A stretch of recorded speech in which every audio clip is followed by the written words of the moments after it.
नमस्कार, आदाब, जोहार। मैं हूं एम.के. अकमल और आप देख रहे हैं हुंकार। इस वक्त हम लोग मौजूद हैं पांकी विधानसभा के मजदूर किसान डंडार कला पांकी स्कूल के पास और आप ये देख सकते हैं कि यहाँ पर सैकड़ों जो हैं वो शिक्षक यहाँ पर मौजूद हैं। और आपको मैं बता दूं कि शिक्षक दिवस आने वाला है और उसी मौके पे आरजेडी के प्रदेश महासचिव अरुण कुमार यादव द्वारा एक समारोह यहाँ पर कराया गया था जिसमें शिक्षकों को सम्मानित किया गया था। और आपको मैं ये भी बता दूं कि पांकी विधानसभा में ऐसी कोई भी 1, 2, 3 साल पीछे की अगर हम बात करें तो कोई भी ऐसी समारोह जो है वो नहीं कराई गई थे शिक्षकों के लिए कि शिक्षक का क्या रोल रहता है समाज में।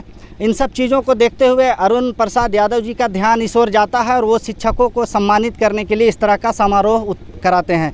तो आइए हम इस विषय में उन्हीं से जानते हैं कि कैसे आखिर शिक्षकों पर उनका ध्यान गया और क्या ये सोच रखते हैं। और पांकी विधानसभा में जिस तरह से लगातार ये दौरे कर रहे हैं तो सर, सबसे पहले तो बहुत बहुत धन्यवाद कि आपने कीमती समय दिया सर। तो क्या आपके मन में विचार आया सर? शिक्षक को आज तक हमने देखा, बहुत सारे न्यूज़ आर्टिकल आपने भी देखे होंगे कि शिक्षक पे, स्कूल पे हमेशा कोई ना कोई आरोप प्रत्यारोप लगाए जाते हैं, लेकिन आपके दिमाग में ऐसे क्या आया सर कि आप पूरे पांकी विधानसभा के शिक्षकों को एकजुट करके उन्हें आज सम्मानित किए हैं सर? तो क्या रहा सर ये? देखिए, मैं पांकी विधानसभा में लगातार काम कर रहा हूँ। इसके पहले भी मैंने माता पिता और छात्र छात्राओं का सम्मान समारोह रखा था जिसमें माता जी को हमने साड़ी का सेट और पिताजी को अंगवस्त्र और बच्चों को, जो छात्र थे जो फर्स्ट सेकंड थर्ड आए थे, उनको मेडल देकर सम्मानित किया था, जिसमें हज़ारों छात्रों ने और उनके माता पिताओं ने सहयोग किया था और उस कार्यक्रम में भाग लिए थे। वहीं से हम लोग बातचीत कर रहे थे। हमारे जो नज़दीकी लोग हैं जो हमारे साथ पांकी विधानसभा में दिन रात काम करते हैं, सतानंद सिंह जी, लखन सिंह जी, सुरेंद्र सिंह जी और भी बहुत सारे लोग हैं, जो संजय मेहता जी हैं, प्रदीप मेहता जी हैं, उमेश जी हैं, कुशलेश जी हैं और भी बहुत सारे लोग हैं, जो बलदेव जी हैं और बुद्धूराम जी हैं।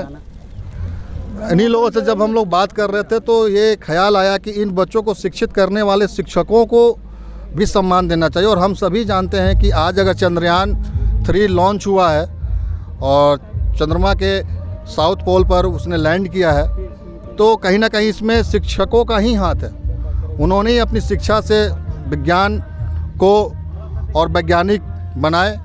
आज हम लोग सूर्य ग्रह पर भी हमारा आदित्य L1 जो प्रस्थान कर चुका है, 125 दिन की यात्रा के बाद वो सूर्य के ऑर्बिट में पहुंचेगा, जहां से बहुत सारी नए चीज़ों को सीखने का मौका मिलेगा। तो इन सब के पीछे, इस आविष्कार के पीछे शिक्षकों का हाथ है और इनकी भूमिका को हम लोग भूल नहीं सकते। इसलिए मैंने और हमारे लोगों ने ये सोचा कि ऐसा कार्यक्रम किया जाए ताकि इनके मनोबल को भी बढ़ाया जाए, शिक्षक को भी लगे कि उनके लिए, उनको सोचने के लिए उनके बारे में ऐसे लोग भी हैं जो उनके बारे में सोचते हैं। और ये तो मात्र मेरा एक छोटा सा प्रयास था, इससे बड़े मैं प्रयास करूँगा ताकि और सरकारी स्तर पर जो शिक्षकों को मानदेय मिलता है वो अपनी तरफ एक तरफ है, और पारा शिक्षक जो है इतनी मेहनत करके, या सहायक शिक्षक है, प्राइवेट शिक्षक है, ट्यूशन पढ़ाने वाले शिक्षक हैं, सभी का योगदान बराबर का होता है किसी को शिक्षित करने का, चाहे वो ट्यूशन पढ़ाने वाला हो या यूनिवर्सिटी में पढ़ाने वाला हो। सभी शिक्षक समान हैं और चाहे वो महिला शिक्षक हों, पुरुष शिक्षक हों, सभी दिन रात एक करके बड़े सच्चे निष्ठा से वो चाहते हैं कि उनके अंदर जो ज्ञान है वो विद्यार्थियों में डाला जाए। और हम लोग जिस युग में जी रहे हैं, अब यहाँ पर शिक्षकों के अंदर कम से कम ऐसी दुर्भावनाएँ नहीं हैं जो एकलव्य के ज़माने में होती थी, जो कर्ण के ज़माने में होती थी। अब बहुत कुछ बदल चुका है। तो ऐसे शिक्षकों के लिए हमने ये कार्यक्रम रखा है जो बिना किसी भेदभाव के, पांकी विधानसभा के भारी अभाव में, एक भी स्कूल देख लीजिए सही अवस्था में नहीं है, स्कूल के चारों ओर बाउंड्री नहीं है, स्कूल में शौचालय नहीं है, पीने का शुद्ध पानी नहीं है, खिचड़ी बनाने के लिए एक शिक्षक जाता है पानी ढोने, एक विद्यालय है तो वहाँ पे शिक्षक नहीं है, बच्चे क्या पढ़ें, और शिक्षक है तो उसको समय पर सुविधाएं नहीं दी जाती, टूटा फूटा बिल्डिंग में लोग पढ़ा रहे हैं, बरसात में चूता है बिल्डिंग। ऐसे जगहों पर इतने त्याग करके शिक्षक पढ़ा रहे हैं और इस विधानसभा का नेतृत्व तो इतना निरंकुश है कि उनका इस पर ध्यान ही नहीं है, ना विद्यालय पे ध्यान है, ना छात्र छात्राओं पे ध्यान है, और ना ही यहाँ के किसी शिक्षक पर ध्यान है। सर, आपने विधानसभा का नेतृत्व का बात किया सर, और आपकी बातें मैं सुन भी रहा था सर। आप मनातू प्रखंड की कुंडिलपुर की आप बात कर रहे थे सर।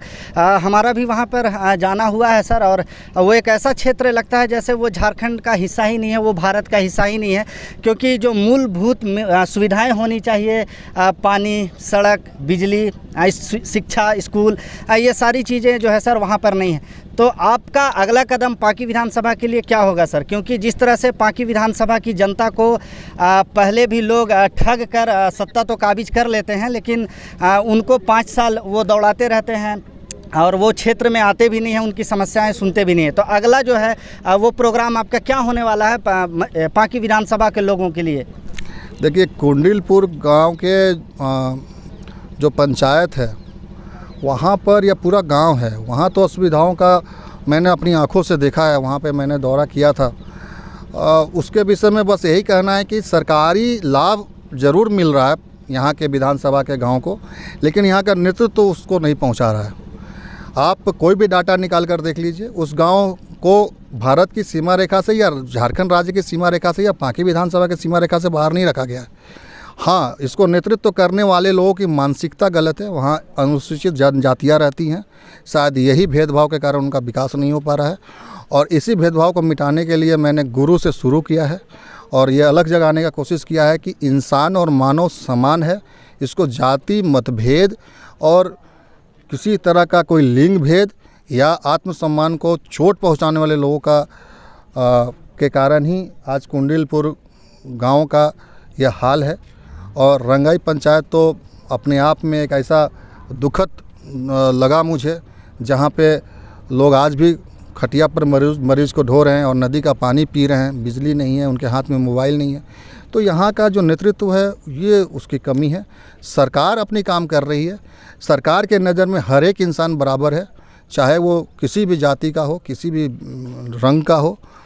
और इसलिए यहाँ का अगर उस गांव का अगर कोई दिक्कत है तो यहाँ का नेतृत्व के ऊपर है।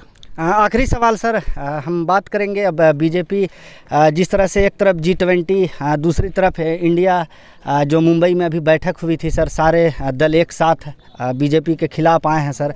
और वहाँ पर जिस तरह से आरजेडी सुप्रीमो लालू प्रसाद यादव जी पूरी तरह से स्वस्थ भी वो दिखे सर वहाँ पर, और जिस तरह से उन्होंने वर्तमान जो प्रधानमंत्री हैं मोदी जी, उन पर जो आरोप लगाए हैं, 15 लाख की बात उन्होंने कही और भी बड़ी सारी बातें उन्होंने कही। तो इस चीज़ को आप कैसे देखते हैं? क्या एकजुटता से इस बार बीजेपी को हरा पाएंगे? देखिए, हमारे आदरणीय माननीय श्री लालू प्रसाद यादव जी एक करिश्माई नेता हैं, और वो गरीबों और दलितों और पिछड़ों के नेता हैं। और इसका मतलब ये नहीं कि वो किसी जाति भेद का नेतागिरी करते हैं या राजनीति करते हैं। उनके नज़र में भी जाति सब बराबर है। आप हमारा पार्टी दल का कोई भी पद देख लीजिए, हमने कभी भी जाति भेद नहीं किया, और इसी के कारण इनको करिश्माई नेता कहा जाता है। लालू जी के नेतृत्व में इंडिया गठबंधन जो हुआ है और जो इसकी बैठक हुई है मुंबई में, आप सभी ने, हम सभी ने देखा कि कितने गर्मजोशी के साथ उनका स्वागत किया गया, और सारे पार्टी के नेता एक मंच पर आए। और बहुत ज़रूरी है कि भाजपा की मानसिकता से अपने देश को बचाया जाए, क्योंकि इनकी मानसिकता जहरीली है।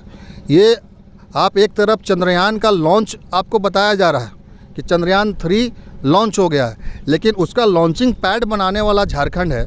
झारखंड के धुरवा में HEC में ये लॉन्चिंग पैड तैयार हुआ था, इसकी सूचना हमारे झारखंडियों को नहीं है। ये भी पता चला सर कि HEC में काम करने वाले जो इंजीनियर हैं उनका 2-2 साल से जो है वेतन केंद्र सरकार रोके हुए। ये भी इंजीनियर है, कर्मचारी हैं वहाँ पर। कर्मचारियों का जो वेतन है, जो 3rd और 4th ग्रेड के जो कर्मचारी है, जो कल पुर्जे से लेकर वहाँ पर अपना पूरा दिन देते हैं। हमने तो सुना है कि वो नौकरी करने के लिए अपनी बीवी का, अपनी पत्नी का मंगलसूत्र बेच दिया वहाँ नौकरी करने के लिए, ज़मीन बेचकर नौकरी कर रहे हैं, क्योंकि पेमेंट तो कर नहीं रही सरकार। और ये सरकार, केंद्र सरकार अगर आप कोई योजना लाते हैं तो उनमें उनका पेमेंट भी होता होगा, और इसको नहीं देना, इनको बिना पेमेंट के रखना, ये बात जनता को पता चलनी चाहिए कि किस प्रकार की मानसिकता है भाजपा की। एक तरफ आप बैनर चमका रहे हैं और दूसरे तरफ आप ऐसे लोग अपने ही भारतीयों को भूखे मार भी रहे हैं। तो चंद्रयान का सफल प्रक्षेपण जो हुआ उस पर मुझे गर्व है, पूरे भारतवासी को गर्व है, लेकिन खेद है कि इसका लॉन्चिंग पैड बनाने वाले कर्मचारियों का वेतन क्यों नहीं मिल रहा है। इस पर भी सरकार को ध्यान देना चाहिए। क्या नाम हुआ सर आपका? सर मेरा नाम गिरेंद्र महतो है और राजकीय मध्य विद्यालय कसमार तरहसी से हम आए हैं। अच्छा सर, तो आप यहाँ पर आए, आपको भी सम्मानित यहाँ पे किया गया? जी जी बिल्कुल सम्मानित किया गया। इस तरह की जो सम्मानित आज जो आपको सम्मानित किया गया है सर, इस तरह से पहले किसी नेता के द्वारा, किसी प्रतिनिधि के द्वारा या फिर किन्हियों के द्वारा आप लोगों को आज तक इस तरह से सम्मानित किया गया था? सर इस तरह से हमारे विधानसभा में या हमारे प्रखंड में कोई भी सामाजिक कार्यकर्ता हो, चाहे पॉलिटिकल पार्टी वाले हों, किसी भी शिक्षक को एक शिक्षक को सम्मान दृष्टि से नहीं देख पाए, उनको सम्मानित नहीं कर पाए। और हम लोगों के लिए जो एक क्या बोलते हैं समाज निर्माता हम लोग हैं, राष्ट्र निर्माता कहा जाता है। हम लोग ज़मीन के अंतिम व्यक्ति के बच्चों को हम लोग मुख्य धारा से जोड़ते हैं, लेकिन सम्मानित करने के काम जो है से किसी भी ने नहीं किया था।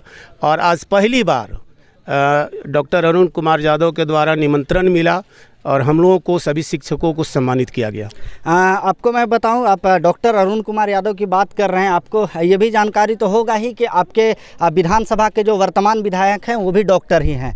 तो क्या दोनों डॉक्टरों में क्या अंतर आपने पाया? एक तरफ जहां कोई सत्ते में बैठा है तो दूसरी तरफ कोई आके क्षेत्र में घूम रहा है, आप जैसे लोगों को सम्मानित कर रहा है। और शिक्षकों की बात अगर मैं बता दूँ, खुद भी मैंने भी बहुत सारे न्यूज़ ऐसे कवरेज किए हैं जिसमें शिक्षकों पर आरोप आए हैं, स्कूल पर आरोप आए हैं, कभी खिचड़ी घोटाले को लेकर, कभी स्टाइपन घोटाले को लेकर, कभी रजिस्ट्रेशन में पैसे बढ़ा के मांगने को लेकर के, कभी नाम लिखवाने में पैसे बढ़ा के मांगने, ये सारे आरोप जो हैं वो आज तक आपने देखा होगा। तो क्या सर आज आप लोगों को कैसा महसूस हो रहा है? गर्वान्वित आप महसूस कर रहे हैं इस बात? सर सही बात आप बोल रहे हैं कि आज विभिन्न तरह के NGO द्वारा हम लोगों को बीच में लाया जा रहा है और सभी NGO विभिन्न तरह के कार्यों को इतना थोप रहे हैं कि अपनी मूलभूत जो शिक्षा है उससे ज़मीनी स्तर से भटक रहा है।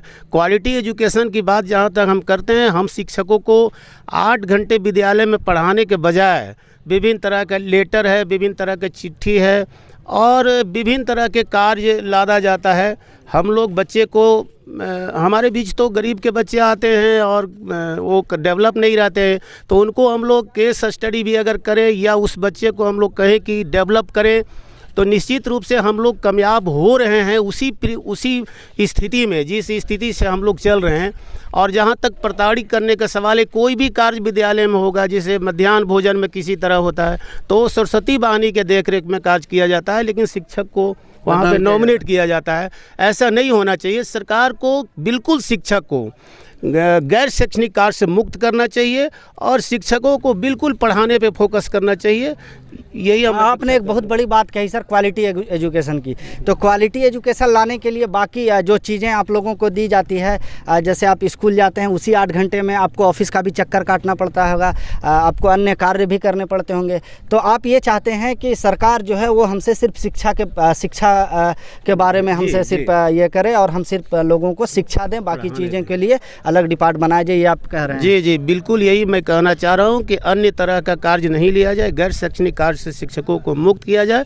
और बिल्कुल हम शिक्षक हैं, हमें बच्चे को जो है से शिक्षा देना है, उसको हम लोग मूलभूत साक्षरता के तहत जोड़ करके उसको संख्या ज्ञान, अक्षर ज्ञान और उसको परिपक्व करना है। सभी शिक्षक को ये दायित्व है कि हम बच्चे को अच्छे नागरिक बनाएं और उसको जो है से आगे बढ़ने के लिए हम लोग अच्छा संस्कार दें, अच्छा शिक्षा दें।